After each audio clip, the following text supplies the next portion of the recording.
پیچھے وہ جو بس کے آپ کو پتا ہے نا ایک سیڑھی لگی ہوتی ہے چھت پہ چڑھنے کے لیے، ہم لٹکے ہوتے تھے، ہمارے ساتھ ہمارا دوست ہوا کرتا تھا غفور، وہ لٹکا ہوتا تھا. عجیب سی صورتحال، جب سے لے کے تب تک آج تک ہم لٹکے ہوئے ہیں. اور تاج بھائی آج بھی یہی ہے، آج وہ بسیں تو اب موجود نہیں ہیں. اب آپ یقین کیجیے ایسی مشہور و معروف قسم کی چنچیاں چل رہی ہیں کہ سمجھ میں نہیں آتا کہ اس میں گھسے کہاں سے اور نکلے کہاں سے. اتنی چھوٹی سی تو وہ ہوتی ہے معصوم سی، ہم بھاری بھرکم سے 6 آدمی بٹھا کے وہ چلتے 6 سیٹر. اب ہم اندر گھس گئے، ہم نے کہا بھائی ہمیں بٹھاؤ، بولے ہم تمہیں کہاں بٹھائیں. آپ نے وہ جو پیچھے ابھی قصہ ذکر کیا نا، مجھے اس میں تو یہ منظر یاد آ گیا تاج بھائی. قومی یکجہتی کا کیا مظاہرہ ہوتا تھا، آپ یہ دیکھیے سوچیے نا. آپ دیکھیں قومی یکجہتی کا مظاہرہ ہو رہا ہے کہ ایک مسافر دوسرے مسافر کے پیسے اسی کی جیب سے ادا کر رہا ہے. تاج بھائی دیکھ رہے ہیں ہم کیا قومی یکجہتی ہے. کنڈکٹر اس قدر جو ہے اوباش بدماش قسم کا آدمی ہوا کرتا تھا، 2 بار کرایہ مانگنے آتا تھا جان بوجھ کر، اور خواتین سے تو 3 بار مانگتا تھا جو اسے اچھی لگتی تھی. ایسے جھگڑے ہوتے تھے، ایسے جھگڑے ہوتے تھے بسوں میں مجھ سے کہ میں کیا بتاؤں. اور گانے کون سے لگے ہوتے تھے. کالج سے پڑھ کے نکل رہے ہیں ہم اور گانے چل رہے ہیں ہندوستانی فلموں کے، گھونگھٹ کی آڑ سے دلبر کا. ارے بھائی خدا کا واسطہ ہے، گھونگھٹ کی آڑ سے دلبر کا کسی نے سن لیا تو کیا ہونے والا ہے. ان کو نہیں پتا ہوتا تھا، وہ تو مست چل رہے ہوتے تھے، بس یہاں سے جا رہی ہے، گانے وہاں سے آ رہے ہیں، لوگ اتر رہے ہیں چڑھ رہے ہیں. ایک عجیب سا سلسلہ ہوا کرتا تھا احسن. آپ کو بڑی والی بسیں یاد ہے جس کے اوپر شیشے لگا کے رکھتے ہیں. آپ ذرا سوچے تو وہ ڈرائیور بھائی ہمارے وہ اوپر شیشے 15 کے قریب ساری بس کا جو نا وہ CCTV دیکھ رہے ہوتے، اپنے اتنے شیشے ہوتے، وہاں سے وہ دیکھ رہا ہے، وہاں سے وہ دیکھ رہا ہے، ہر جگہ پہ اس کی نظر ہے. اتنی مخصوص اس کی نظر ہوتی تھی، بلکہ ابھی بھی ہوتی ہے. ارتاج بھائی جتنے کی YouTube چینل دیکھنے والوں کی نا، پچھلے قسط میں آپ نے ذکر فرمایا تھا، تو ان کی جو آج جتنے غور سے وہ آج کل YouTube چینل سن رہے دیکھ رہے ہیں نا، اتنے ہی غور سے ڈرائیور دیکھ رہی ہے آج کل. مجھے تو وہ بس یاد آ گئی 5 نمبر. ارے 5 نمبر چلا ہائے کرتی کیا بس ہوا کرتی تھی احسن، ایسے چلتی تھی جیسے کچوا چل رہا ہے. ارے اس سے تیز تو میں بھاگتا تھا یار، مصیبت نہ ہو تو ہر اسٹاپ پہ رک جاتی تھی کوئی 15 منٹ کے لیے. اور چلتی کہاں تھی، مرتی تھی، مر کے سسک کے رلا کے جو ہے منزل مقصود تک پہنچاتی تھی، اور سب باتیں انسان بھول جائے. عجیب و غریب بال ایسے ہوتے تھے، ایسا لگتا تھا کہ کوئی بم پھٹا ہو انسان کے جو ہے سر کے اندر. جب نکلو تو آستین کے 2 بٹن ٹوٹے ہوئے ہیں. عجیب بدماش قسم کا بندہ نکل کے آتا تھا. مجھے تو اچھی طرح یاد ہے احسن، ٹائی لگا کے بس میں سفر کرتے ہوئے جب پہلی بار میں اپنے آفس پہنچا تھا تو ہماری تو ٹائی نہیں تھی بھائی، ہم تو بغیر ٹائی کے پہنچے تھے، ٹائی کسی اور کے پاس تھی. یہ تو بعد میں پتا چلا، وہ کہہ رہے تھے بھائی آپ کی ٹائی کہاں ہے، آپ کو پتا ہے کہ آفس کا یہ ڈریس ہے اس میں یہ شامل ہے ٹائی. میں نے کہا سر میں ٹائی پہن کے نکلا تھا، باخدا مجھے اچھی طرح یاد ہے، آخری وقت تک جب میں ڈنڈے پہ تھا تو میری ٹائی تھی، مجھے نہیں پتا وہ کہاں چلی گئی. تو یہ صورتحال ہوا کرتی تھی. اس قدر مصیبت ہوتی تھی بسوں کے اندر، کھچا کھچ ایسے گتم گتا ہوئے ہوتے تھے لوگ. کیا بات ہے بھائی کیا. اب تو اچھی صورتحال ہو گئی ہوگی پہلے سے احسن. 5 نمبر بس کا آپ نے ذکر کیا، وہ چلتی تھی ارتاج بھائی النور سے کراچی میں، اور وہ جاتی تھی سمندر، میرے خیال سمندر پہ اس کا آخری اسٹاپ تھا، کلفٹن پہ شاید، اگر میں غلطی پہ نہیں. نہیں وہاں نہیں تھا احسن، وہ دوسری طرف سے جاتی تھی، سمندر کی طرف سے نہیں جاتی تھی. وہ جا ہی نہیں سکتی تھی سمندر پہ، اس کے اندر تو اتنا چھید تھے کہ پانی بھر جاتا اور ڈوب جاتی بس. وہ کہیں اور جاتی تھی. یار عجیب کیچوے کی چال تھی اس کی. اس کے اندر بیٹھ کے تو میں یقین کیجیے مجھے اقبال کا وہ شعر یاد آ جاتا ہے کہ وہ سفر کے حوالے سے، کہ وہ کیا فرمایا تھا حضرت اقبال نے کہ باغ بہشت سے مجھے حکم سفر دیا تھا کیوں، کار جہاں دراز ہے اب میرا انتظار کر. یہ حال تھا 5 نمبر بس کا. ارے واہ واہ کیا بات ہے. اچھا اس کے علاوہ بھی بھائی جب ہم نے بسوں سے سفر کرنا کم کر دیا اور موٹر سائیکل آ گئی ہمارے دوست کے پاس، مجھے اچھی طرح یاد ہے احسن. ارے کیا بات تھی، کیا واقعہ تھا احسن. حالات خراب ہوا کرتے تھے کراچی کے، پتہ نہیں چل رہا ہوتا تھا کب کہاں سے کون سی گولی آ جائے گی. کرفیو بھی لگا کرتا تھا. اور یہ W11 اس قدر خطرناک ہوا کرتی تھی میں بتا نہیں سکتا. ہم لوگ لیاقت آباد سے آ رہے تھے، میں اور میرا دوست موٹر سائیکل پہ سوار، جمعے کا دن تھا مجھے اچھی طرح یاد ہے احسن. میں نے سفید رنگ کے کپڑے پہنے ہوئے تھے اور اس نے شاید ہلکے نیلے رنگ کے. ہم چلے آ رہے تھے، ہمارے برابر میں سے W11 گزر رہی تھی، اور نہ جانے اچانک کیا ہوا احسن، بغیر کسی گولی کے میں نے دیکھا میرے دوست کے سر سے خون بہ رہا ہے. میں تو پاگل ہو گیا، میں نے کہا کیا ہو گیا، کہاں سے چلی ہے گولی. ارے تمہیں خون نکل رہا ہے. اس نے بھی ہاتھ لگایا، کہا ارے میرے خون لگ، مجھے گولی لگ گئی. میں نے کہا بھائی یہ ہوا کیا، کب کیسے ہوا. اور اپنی قمیص پہ دیکھا تو میری قمیص پہ بھی بہت سارے نشان تھے. میں کہا تمہیں گولی لگی ہے کہ مجھے گولی لگی ہے. ارے کسے گولی لگی ہے. ابھی ہم یہ بات ہی کر رہے تھے کہ مجھے ہلکی ہلکی سی خوشبو آ رہی تھی تمباکو کی. ظہور راجہ جانی، مجھے اچھی طرح یاد ہے، ظہور راجہ جانی. میں نے کہا یہ تم تمباکو جو کھاتے ہو تمہارے خون میں شامل ہو گیا ہے، یہ دیکھو اس میں سے بھی خوشبو آ رہی ہے اس کی. ابھی ہم یہ گفتگو کر رہے تھے تو میری نظر پڑی یار وہ بس میں جو W11 میں موجود تھا وہ بار بار پچکاریاں مار رہا تھا پیک کی، کبھی ادھر کبھی ادھر.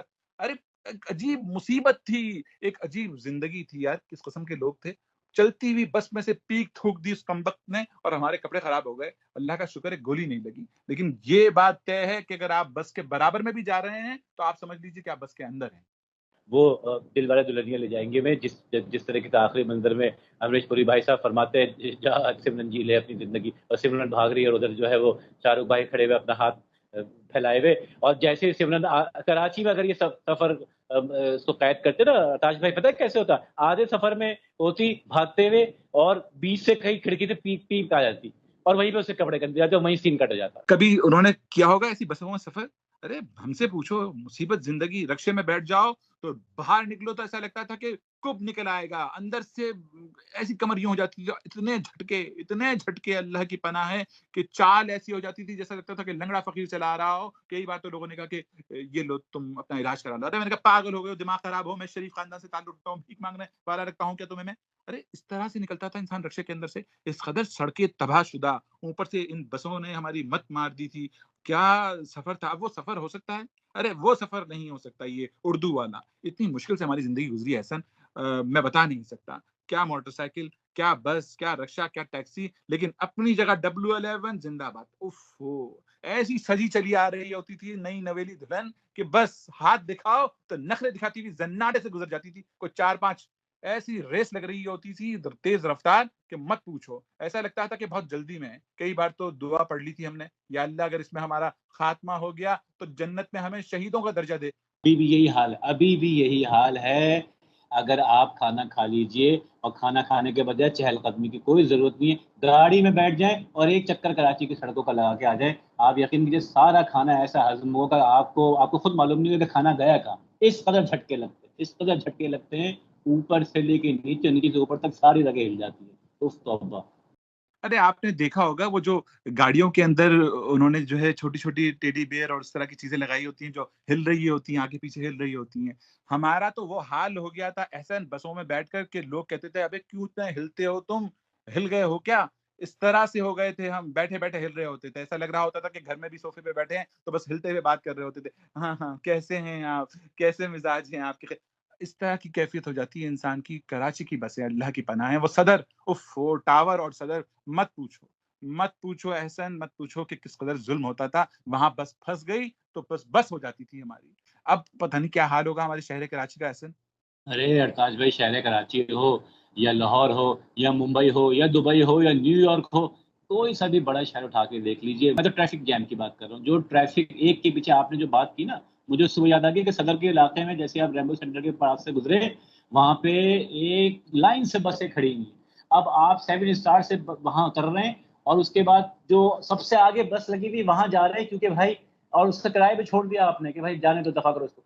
سب سے آگے والی بس پہ جا کے بیٹھ رہے کہ بھائی ٹائم بچ جائے گا ہمارا. اتنی بسیں لگی ہوئی تھی لائن سے. اور اب آپ جائیے, اگر اب آپ جائیں گے تو تاج بھائی لائن سے چنچی لگے ہوئے ہوتے ہیں, چنچی لگے ہوئے لائن سے. سمجھ میں نہیں آ رہا کہ اوپر سے جائے کہ نیچے سے جائے, کہاں سے جائے. یہ حال ہوا کراچی.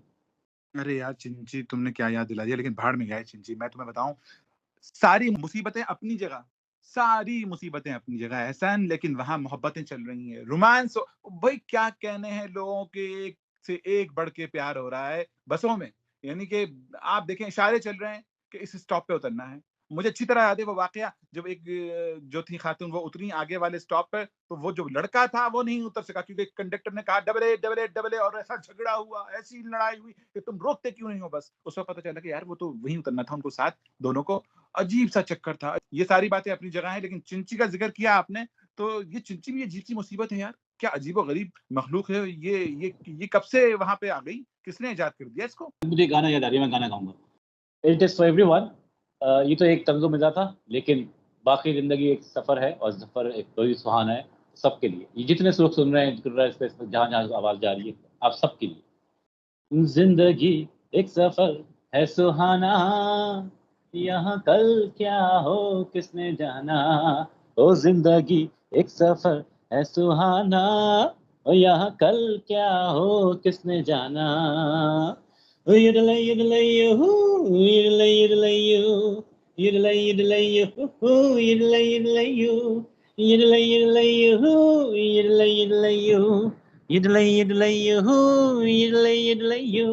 ارے ہنستے گاتے یہاں سے گزر, دنیا کی تو پرواہ نہ کر، او ہنستے گاتے یہاں سے گزر، دنیا کی تو پرواہ نہ کر، پیچھے رہ جائے گا یہ زمانہ، یہاں کل کیا ہو کس نے جانا، زندگی ایک سفر ہے سہانا، یہاں کل کیا ہو کس نے جانا۔ اپنا بہت خیال رکھیے گا، انشاءاللہ بدستیاب زندگی آپ سب سے پھر ملیں گے اگلی قسم۔ اللہ حافظ۔ میری طرف سے بھی بھائی میں اللہ حافظ کہہ دوں، لیکن اس سے پہلے میں بتا دوں یہ جو آپ نے قرۂ ارض کی بات کی تھی اس میں جانور بھی شامل تھے، کیونکہ آپ نے یوہو کہا ہے تو میرے پاس پیغام آیا کہ یوہو بہت اچھا تھا بھائی۔ آپ کو میری طرف سے بھی بہت بہت آداب، اور جتنے لوگ ہمیں سن رہے تھے بہت شکریہ آپ سب کا۔ میری طرف سے اجازت، اللہ حافظ، خیال رکھیں اپنا، شکریہ احسن۔